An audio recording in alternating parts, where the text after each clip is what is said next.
baru siap isi minyak dekat Shell Lebuh Raya AMJ. Sekarang aku kena pergi tempat turun barang. Tempat turun barang tadi dekat Kelebang. Okey, sini aku nak bagi tahu sikit lah. Sebab itu ada yang tanya,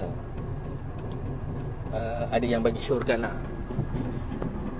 pakai ikon lori, apa, gambar lori tu kan. Sebenarnya dia tak membantu pun. Sebab tu dalam konten aku, kalau aku buat screen recording, aku tak pakai benda tu walaupun aku dah set. Sebabnya nombor satu, mengganggu pandangan.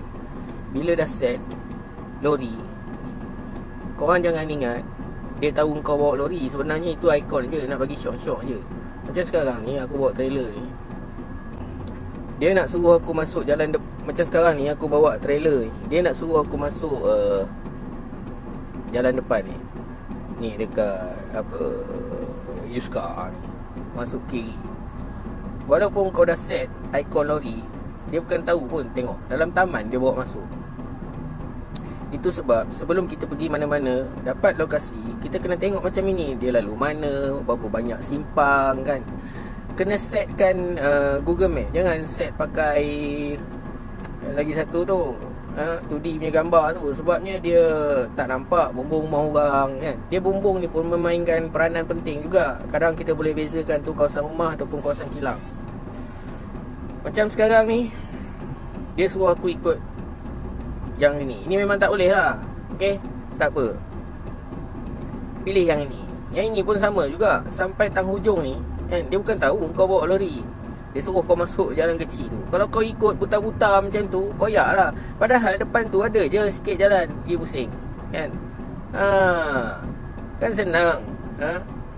Jadi kena tengok macam ni dulu. Okay, katalah dah sampai simpang ni. Okay, dah sampai jalan pokok mangga ni. Dia suruh belok kanan, lepas tu belok kiri. Belok kiri, lepas tu belok kanan.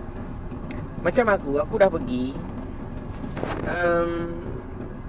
dia suruh U-turn bawah jambatan ni. Tak boleh U-turn bawah jambatan ni. Jadi aku kena datang daripada roundabout. Itu pasal kita kena tengok macam ni. Kita tengok macam ni, okay, macam ni. Sampai sini aku jalan terus je lah.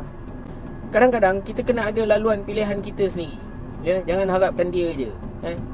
Dia ni hanya dia syorkan saja jalan, ya. Selebihnya pada kita, ya. Tengok apa barang kita bawa sesuai ke tak sesuai. Macam aku akan ikut roundabout ni. Daripada roundabout ni jalan terus, naik jambatan sampai ujung jambatan sini, aku reverse balik. Nanti baru aku masuk sini. Tadi semalam aku parking sini. Okey, tadi mesin tu turun dekat sini. Inilah rumah yang keberapa aku tak pastilah, tapi dekat sini lah. Ni aku nak pergi balik tempat ni. Sebab apa? Rupanya mesin ni dah siap nanti kena bawa pergi depan rumah. Sekarang ni aku kena survey jalan daripada sini untuk masuk depan rumah ni sesuai ke tak, kan? Okey, itu saja perkongsian aku. Jangan sepanjang masa asyik nak salahkan Google Map. Kalau Google Map ni salah, pada pendapat korang lah, Google Map ni kalau salah, tak membantu, uninstall je, kan? Sebenarnya kita yang tak erti macam mana nak pakai dia, kan?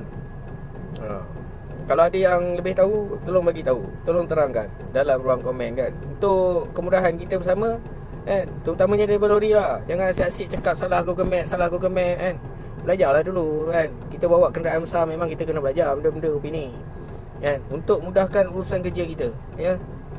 Tak kira lah urusan kerja ke, kau nak jalan-jalan ke kan. Itu saja perkongsian aku. Semoga ada manfaatnya. Terima kasih banyak-banyak yang menonton.